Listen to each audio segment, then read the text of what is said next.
নমস্কার বন্ধুরা, এসএস কৃষ্ণা তোমাদের সাথে নিয়েছি একটা নতুন ভিডিওটি পুরো দেখবে। যদি ভালো লাগে লাইক কমেন্ট শেয়ার এবং অবশ্যই সাবস্ক্রাইব করবে। আজকে তোপু কিভাবে তৈরি করতে হয় এবং কি দিয়ে শেয়ার করবো তোমরা দেখতে থাকো। দেখো বাজার থেকে সয়াবিনের ডাল নিয়ে এসছে, এই ডাল দিয়ে কি করব তোমাদের দেখাবো। তারপর তবে ডালগুলো পুরোটাই ঢেলে নিয়ে তোমাদের দেখাচ্ছি। 12 ঘন্টা ভিজিয়ে রাখবো। এটা কিন্তু সয়াবিনের ডাল। এই ডাল দিয়ে আমি কি বানাবো তোমরা দেখতে থাকো। ডালটা আমি ধুয়ে নিয়েছি, ধুয়ে ভিজিয়ে দিলাম। এবার আমি ঢেকে দিচ্ছি, তা 12 ঘন্টা পর আবার তোমাদের আমি দেখাবো। সয়াবিন ডালটা ভিজিয়ে রেখেছিলাম, 12 ঘন্টা কিন্তু হয়ে গেছে। এবার আমি এই জলটা ছেঁকে নেবো, কিন্তু জল ছাকার আগে একটা কাজ আছে। এই সয়াবিন ডালের ছোলা আছে, এই ছোলাটা বের করে দিতে হবে। আগে চাপ দিলে পুরো ছোলাটাই বেরিয়ে যাবে। এইটা আমি কষলে তারপর ছোলাটা বের করে নিয়ে তোমাদের আবার আমি দেখাচ্ছি। দেখো এইভাবে আমি ছোলাগুলো বের করে দেবো। তারপরে এই দিয়ে কী বানাবো তোমাদের আমি দেখাবো, তা তোমরা দেখতে থাকো।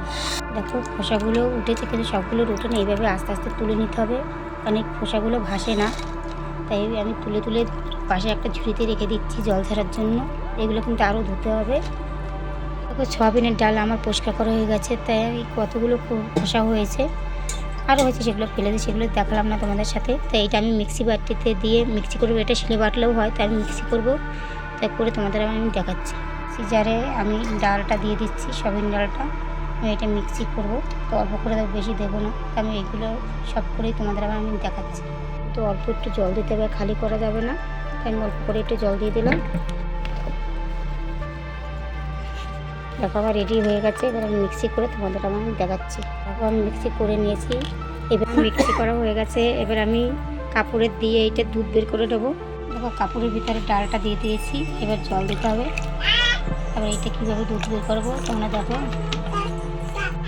এইটা নাড়িয়ে নিয়েছি, এবার কাপড়টা একত্র করে দেখো এখনও কিছু করা হয়নি, তার আগে দুধ বেরিয়েই গেছে। এইভাবে চেপে চেপে দুধটা বের করে নেবো। এই দুধ দিয়ে কী বানাবো তোমাদের সাথে পুরোটাই বলবো, তোমরা দেখতে থাকো। দেখো কতটা বেরিয়েছে। এটা কিন্তু ডালের ছাবাটা, দুধটা কিন্তু ওই ধারে আছে, সেটা তোমাদের সাথে দেখাবো। তোমরা দেখছি আর এখন এতটা রয়েছে, আমি এইটা দিয়ে পুরোটা বের করে তোমাদের আমি দেখাচ্ছি। দেখো ডালের ছাবা কতটা হয়েছে। এখানে কিন্তু 300 গ্রাম ডাল আছে, তার 300 গ্রাম ডালে কতটা দুধ বেরিয়েছে দেখে নিই। অনেকটাই দুধ বেরিয়েছে, প্রায় 3 লিটার 3.5 লিটার দুধ হয়েছে। দেখো দুধটা কিন্তু আরেকবার ছেঁকে নেবো। তাই আমি একটা গাবলা নিয়েছি, গাবলার ভিতরে একটা ছাঁকনি দিয়ে দিলাম বড়। এরপরে কাপড় দেবো। দেখো এই কাপড়ের উপরে এবার দুধটা ছেঁকে নেবো। তারপরে দুধটা ঢেলে দিচ্ছি। এর ভিতরে কোনো কিছু ছাবা ঠাবা আছে নাকি, তাই আমি আরেকবার ছেঁকে নিলাম। এবার আমি দুধটা পুরো দুধটাই ছেঁকে তোমাদের আবার আমি দেখাচ্ছি। দেখো দুধটা কিন্তু আমার পুরোই ছাঁকা হয়ে গেছে। এটা কিন্তু ক্রিম কালার হয়েছে, পুরো সাদা হয়নি। তাই এটা জাল দিয়ে কি বের করব তোমরা দেখতে থাকো। এই ছাবাটা দিয়ে আমরা পরে কিছু করে খেয়ে নেব, কেন এটা ডালের ছাবা, তাই কারণ এটা দিয়ে তরকারিও করা যাবে। যে যখন করবো তোমাদের সাথে শেয়ার করবো। সেটা ধরিয়ে আমি দুধটা বসিয়ে দিলাম। তা দুধটা ভালো করে ফুটে উঠলে আমি দেখাচ্ছি তোমাদের। দেখো দুধটা ফুটে উঠেছে, কীভাবে উঠেছে। তো এইভাবে না নালে কিন্তু পড়ে যাবে। তো এটা ভালো করে একটু ফুটিয়ে তোমাদের আমি দেখাচ্ছি যে দিয়ে কী বানাবো। দেখো দুধটা কিন্তু বারবার নাড়িয়ে দিতে হবে, না কিন্তু পোড়া লেগে যাবে। মোটা শর্ট করে তাতে একটু রেখে দিলেই নাড়িয়ে আমি এটা 2 ভাগের 1 ভাগ করে নেবো। এবার আমি এটা নামিয়ে নেবো, হালকা একটু ঠান্ডা করে নেবো, বেশি ঠান্ডা করবো না। বাটিতে অল্প একটু জল নিয়ে নিয়েছি। এবার 2 চিপির মতন আমি ভিনিগার দিয়ে দেবো। দেখো ভিনিগারটাও নিয়ে নিয়েছি। এবার ভিনিগারটা জলের ভিতর দেবো। 2 চিপি ভিনিগার নিয়ে নিলাম। এবার এটা আমি দিয়ে দিচ্ছি। দেখো অল্প অল্প করে ভিনিগার দেবো, কেন হালকা ঠান্ডা করে, বেশি ঠান্ডা করবো না কিন্তু। এরকম হালকা করে দিয়ে এবার নাড়িয়ে নিচ্ছি।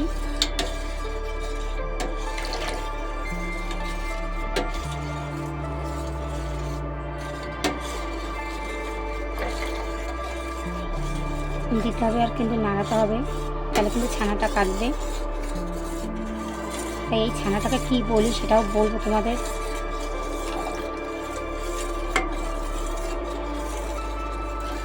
আমার দেওয়া হয়ে গেছে, একটু নাড়িয়ে দিলাম ভালো করে। দেখো আমার ছানা কাটা হয়ে গেছে, এটা আমি এবার ছেঁকে নেবো। একটা বড়ো ছাঁকনি নিয়ে নিয়েছি। এবার এর উপরে কাপড় দিয়ে দেবো, কিন্তু সাদা কাপড়। সাদা কাপড়ের উপরে আমি এটা ঢেলে দিচ্ছি। দেখো অনেকটাই ছানা বেরিয়েছে। ছানা দিয়ে কী বানাবো দেখো, অনেক অনেকটা ছানা হয়েছে। এবার আমি এটা তুলে নিচ্ছি, কেন জলটা ভালো করে করতে হবে, চেপে নিতে হবে।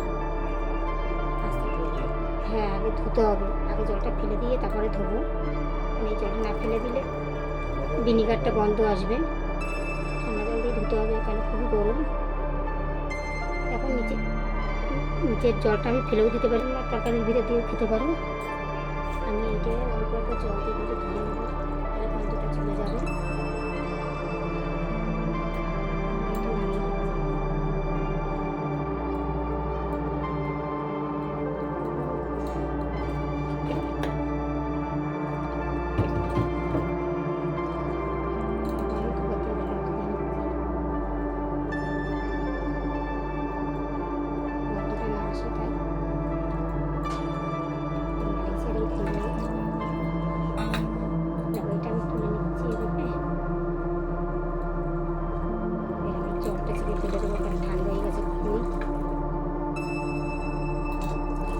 চেপে দিতে হবে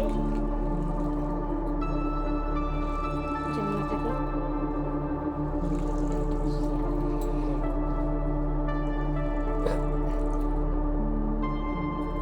এটা ঝুলিয়ে রাখলেও হয় এবং চাপা দিলেও হয়। আমি চাপা দিয়েই রাখবো, কেন ঝুলিয়ে রাখলে এখন রাখতে হবে অনেকক্ষণ।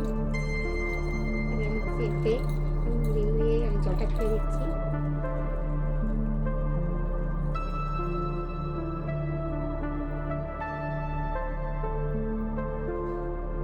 আমি ফিরে নিয়ে নিচ্ছি, তার পিঠের উপর ওইটা দিয়ে দেবো,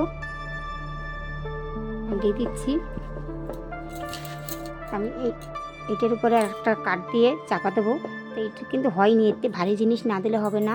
আমি একটা ভারী জিনিস দিচ্ছি, দেখো শিল নিয়ে নিয়েছি, জানি এইটা জলটা বেরিয়ে যায়, তাই শিলটা দিয়ে আমি ঘন্টা 2 রেখে দেবো।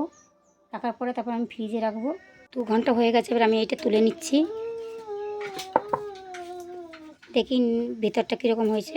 তো পুরো চ্যাপটা হয়ে গেছে, জলটাও বেরিয়ে গেছে। এটা আমি 2 ঘন্টা বা 3 ঘন্টার জন্য ফ্রিজে রেখে দেবো, তারপর তোমাদের আবার আমি দেখাচ্ছি।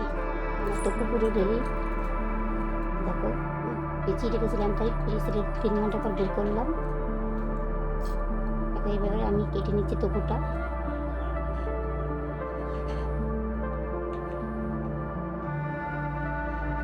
আর ভিডিওটি যদি ভালো লাগে তাহলে কমেন্টে জানাবে যে কীরকম হলো। আমি রান্নাটা তোমাদের দেখিয়ে দেবো পরে। আমি তবুটা কেটে তোমাদের আমি দেখিয়ে দিচ্ছি। দেখো কত সুন্দর কাটছে। ফ্রিজে রেখে দিয়েছিলাম, একটু শক্ত হয়ে গেছে এবং পিস পিস করে কেটে নেব। দেখো আমার পিস পিস করে কেটে নিয়েছি। এটা আমি কিভাবে ভাজবো বা কীভাবে রান্না করবো তোমাদের আমি পুরোটাই শেয়ার করব। আর এই তবুটা কিন্তু বাদামি কালার হচ্ছে, পুরোটা সাদা হয়নি। 300 গ্রাম সয়াবিন ডালে 300 গ্রাম তবু হয়েছে। আর এই ভিডিওটি পুরো দেখার জন্য ধন্যবাদ। যারা নতুন আছে সাবস্ক্রাইব করে পাশে থাকবে নতুন নতুন ভিডিও পাওয়ার জন্য। তোমাদের সাথে দেখা হবে পরবর্তী ভিডিওতে। টাটা।